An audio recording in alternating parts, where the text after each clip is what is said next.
I'm looking for a woman in finance. Crypto 5 4 amber eyes. I'm looking for a woman in finance. Crypto 5 4 amber eyes. I'm looking for a woman in finance. Crypto 5 4 amber eyes. I'm looking for a woman in finance. Crypto 5 4 amber eyes. I'm looking for a woman in finance.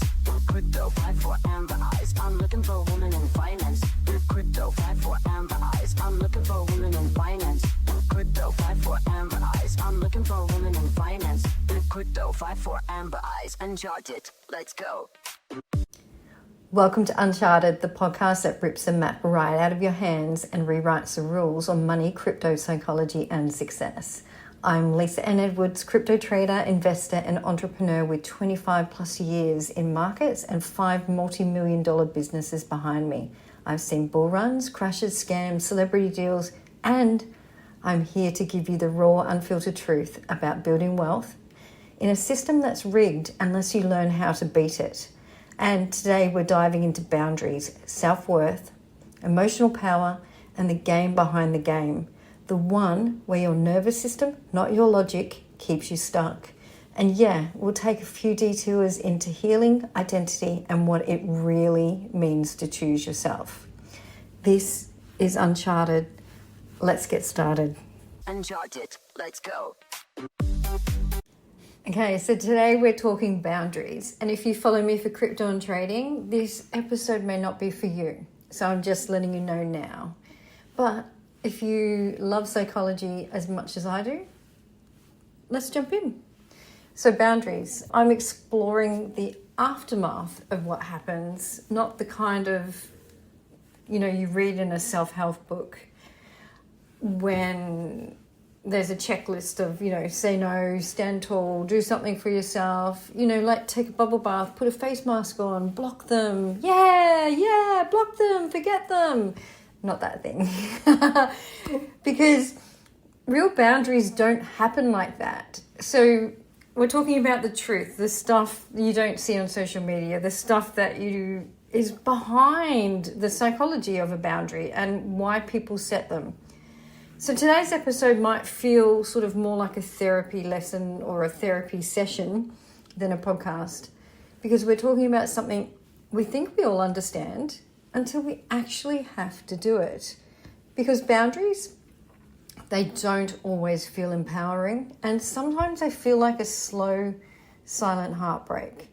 Sometimes they feel like you're walking away from something you prayed would work, and other times they feel like grief.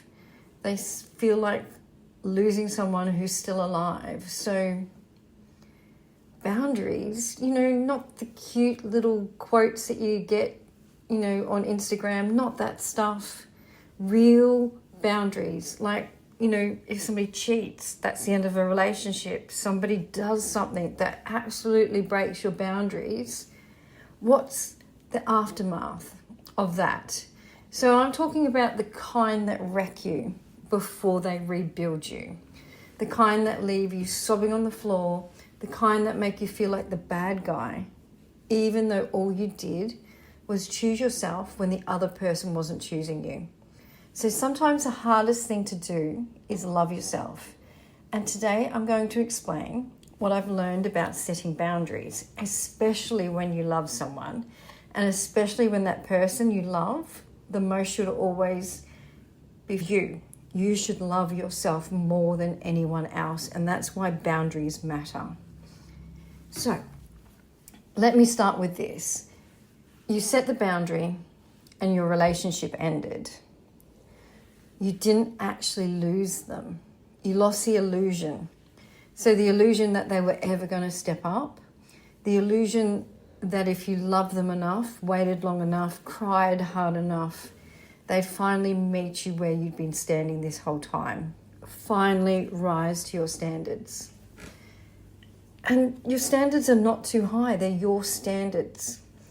But that illusion, it needed to die. So, clicky, Dorothy, this is not Kansas anymore. It's literally not. I have a feeling we're not in Kansas anymore. So now you're here, you're not in Kansas anymore, holding space for the truth. And the truth, she's brutal and a beautiful thing. The truth will wreck you. and then it will rebuild you.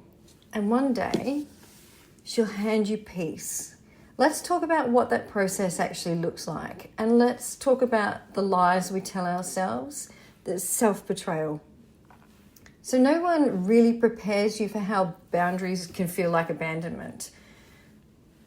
They feel like you're abandoning yourself. So you finally say, I won't accept this anymore. That's it. That's a deal breaker. And even though you know it's right, it feels like you've just betrayed yourself because part of you still wanted to hold on. You expected them to fight for you, to show up, to prove your boundary mattered, but they didn't. And you're left in silence, wondering if you made a mistake when all you did was choose you. You finally chose you.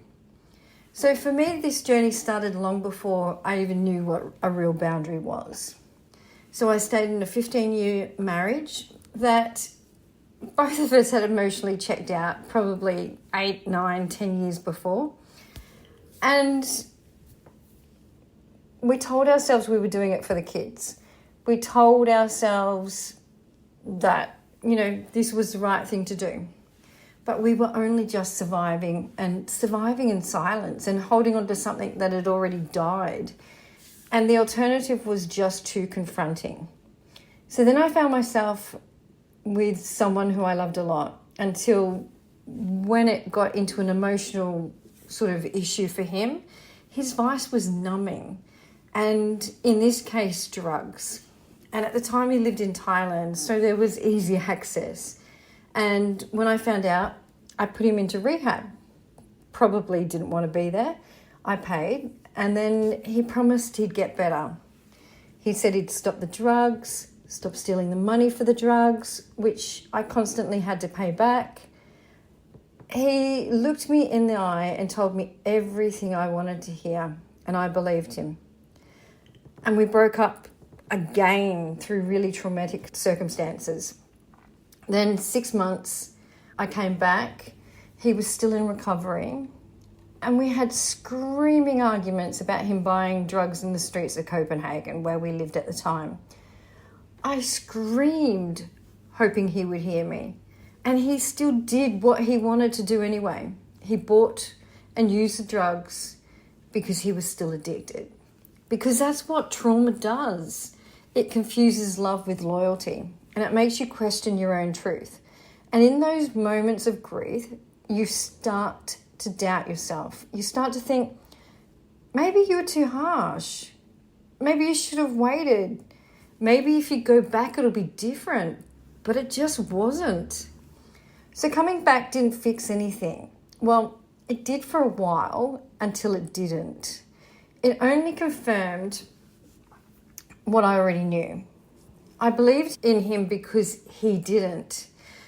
I wrote a whole movie about it. So coinrunnersmovie.com if you want to check it out. And I gave it everything, my heart, my trust, my future, but I had a boundary, a clear one. If you go back to drugs, this relationship ends. And when he crossed that line, he'd been clean for almost a year when he relapsed. And I left. And it literally broke me. It ripped me through the middle in a way I can't even explain, but I kept my word to myself and I ended it.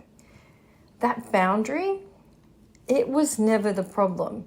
The problem was me. So the problem was abandoning my boundaries before he had fully healed and going back. So I wasn't just about to do that a second time, but because that boundary had been so painful to hold, so absolute, my next relationship, new guy, I softened. He was also an amazing man, and I loved him too much, if that's even possible. Can you love somebody too much? I think you can, because some of that love needs to go to you, not all to them. So he had a lot going on as well, and I made excuses for him. I think I was in Bob the Builder mode, the he can fix it, and I was the she can fix it. Bob the Builder, she can fix it. But anyway, that's another podcast. So I told myself I was being more understanding, more flexible, but In reality, I was letting things slide that should have been deal breakers. I didn't speak up, then shrink back down. And then I'd speak up, shrink back down. I'd say, this doesn't feel right. This hurts me when you do this, say this. And be met with withdrawal, manipulation, silence. And every time it chipped away at my sense of safety. I started watching videos about avoidant men, how to speak to them, how to soothe them, how to edit myself to be less emotional, less expressive, less me. But every time I shrank, the pain got louder. The pain got louder. That's the part no one speaks about. It's not just the discomfort, it's the pain. It's the deep childhood wounds rising to the surface, screaming for your attention. Yes, you, the person looking back at yourself in the mirror, because when the pain gets louder, eventually so do you. That's what happened. That's why you start raising your voice, not to attack, but to be seen, to be understood, to matter in a space that kept making you feel invisible. And for a moment, getting louder feels like reclaiming power. But in truth, it rarely lands that way. Instead, it opens more wounds. It pushes that other person away, and your crazy comes out. The version of you shaped by trauma. Not intentionally, but it comes out suddenly, and you're left feeling more unloved, more misunderstood, and more abandoned than before. And that cycle, it hurts like hell because it confirms your deepest fear. That even when you try to be heard, no one listens, no one stays. You just feel abandoned. So that's what I've been doing. I've been fixing the childhood wounds. But my nervous system was wired for chaos by then. It was screaming, just hold on, maybe he'll change tomorrow.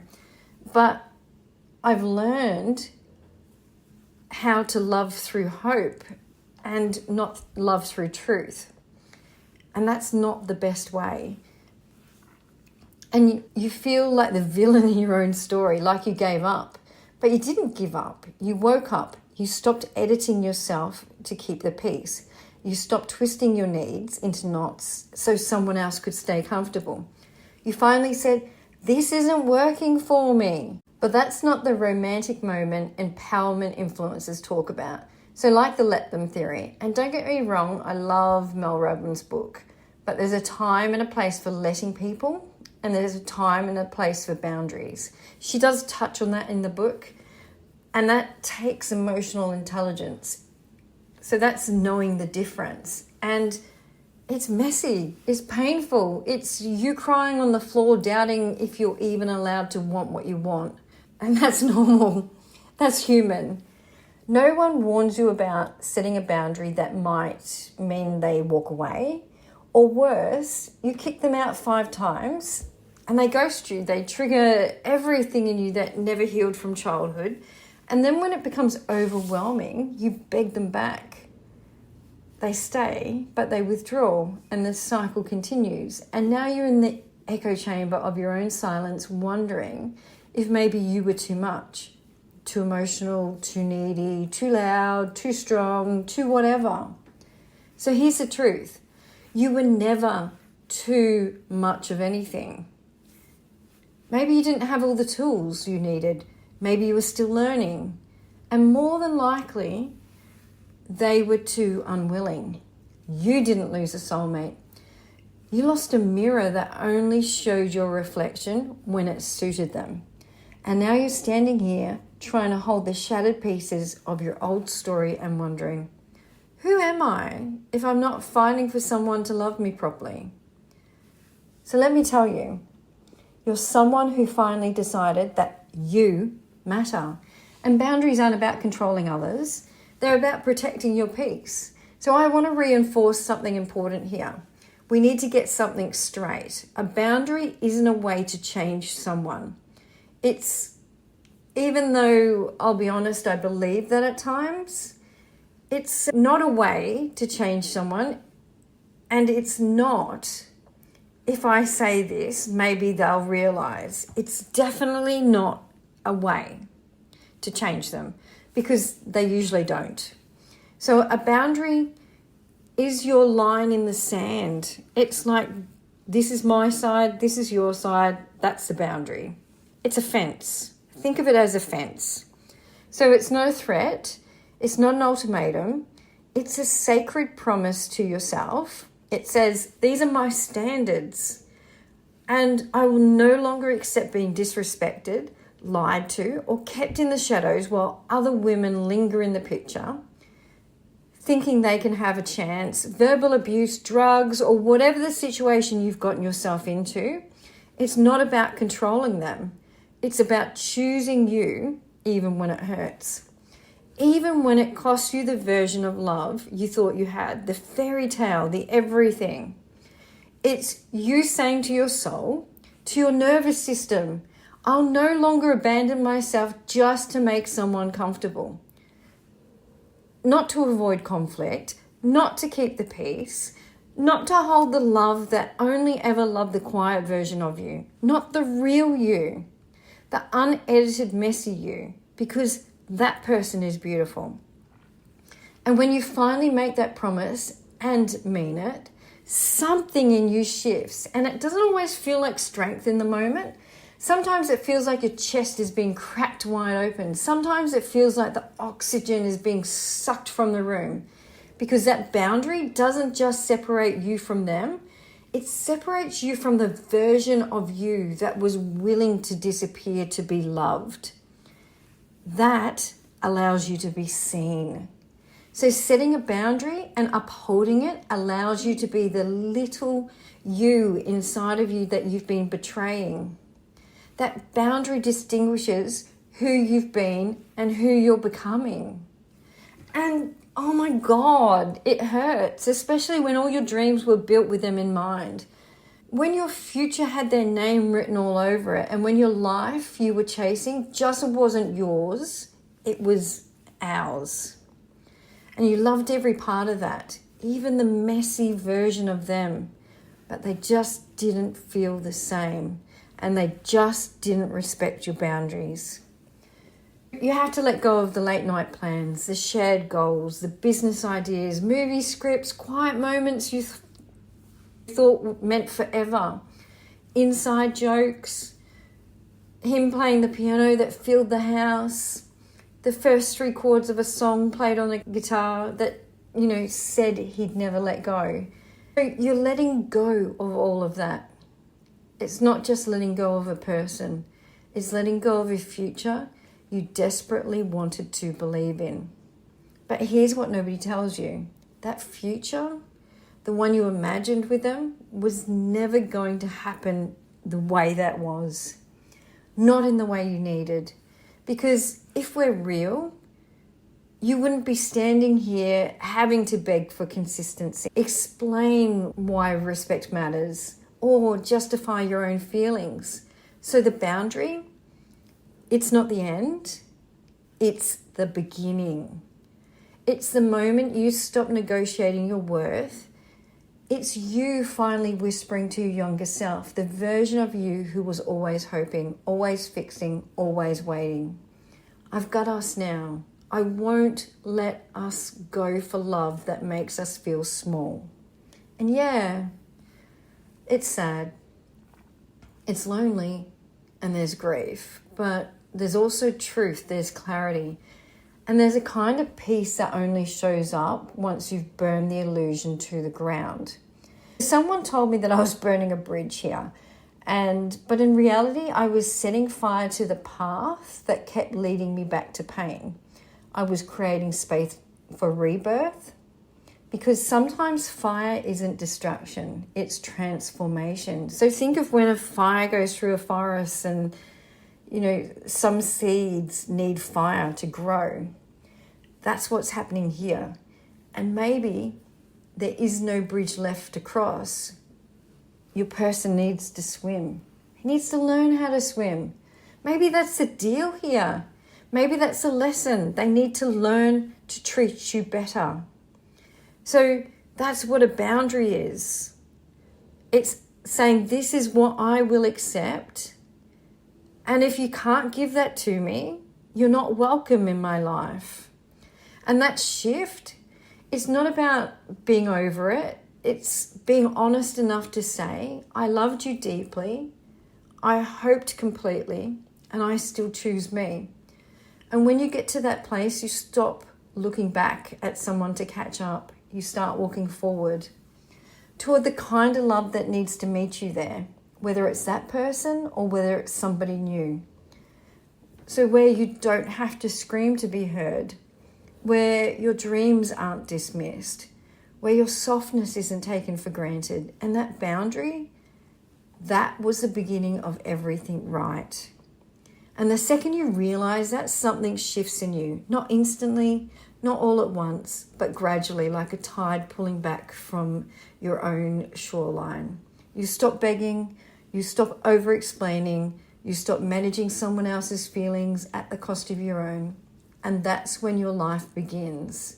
Not the one you built on potential and maybe some what ifs, but the one rooted in what is. Here's another truth no one tells you about. Boundaries can feel lonely, like you're standing in an empty room where someone used to live, or an empty house where someone used to live. As your nervous system resets, you'll miss the chaos, the dopamine hits, even the conflict, because even the conflict was connection in a weird way. It was a familiar pattern, but real love is patient and kind, not self-serving. Because when someone took up so much space in your nervous system, that absence feels like silence, and silence can be deafening. But silence is where healing begins. You'll feel that space with your voice, with your needs, with your dreams that no longer revolve around being chosen by someone else. You'll start choosing you. And let me tell you something else. The first time someone respects your boundary without punishment, without it turning into a guilt trip or a disappearing act, the moment will feel like safety, like home. So what does choosing yourself actually look like? Sometimes it looks like not replying. Sometimes it looks like saying, this doesn't work for me, and sitting in the... Or sometimes it looks like, we're broken up and you don't get a backstage pass to my life anymore. So that can be with friends as well. So this is not just romantic partners. Sometimes you need to set boundaries with friends and family. And sometimes it's deleting that person's number. Sometimes it's therapy. It's been a lot of therapy for me. And to be honest, I've learned a lot about myself over the last few years since the stuff with Copenhagen. That's been a long journey. And sometimes blocking people, maybe it's him, maybe it's his brother, his mum, dad, not because they will call, but because you might. And sometimes it's just letting the tears fall without rushing to fix them. Choosing yourself isn't glamorous.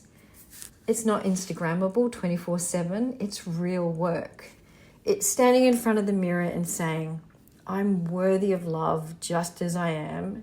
And my boundaries are reasonable, even if you don't want to agree with them. And if they couldn't see that, that's not your job to make them. So I see all of these young girls on Instagram, and I often comment on a lot of the posts, saying how their boyfriends disrespected them with another girl or done something like that. This is where your boundaries come in. And you have to be prepared to walk away. You have to be prepared to lose that person. And that's not going to make any sense until you get to this point. If you're listening right now and you're sitting in the heartbreak that comes after that boundary, you're not weak. You're not broken. You're becoming beautiful, recalibrating. You're remembering who you were before the world told you had to settle for those crumbs. You didn't lose anything that wasn't ever truly yours. You know the quote, if you love something, set it free. If it comes back to you, it's yours. If it doesn't, it never was. That quote again, if you love something, set it free. If it comes back to you, it's yours. If it doesn't, it never was. That's not just about them. It's about you. You set it free when you stopped chasing, when you held the boundary, when you finally chose yourself over the illusion. That's the let them theory in action. You're choosing you and letting them be them. That doesn't mean they have to agree with the boundary. They don't have to, and that's why they may not come back. So you realize that's the illusion. It had to die for you to live in your truth, to stay here, to stay in the truth, hold your boundary, even when your voice shakes, because one day someone will meet you there on the other side of that boundary. Maybe it's the person you let go of, a new improved version of them that loves and respects and prioritizes and values you. Or maybe it's someone new and they'll say, I see you, I've got you. Until then, you've got you.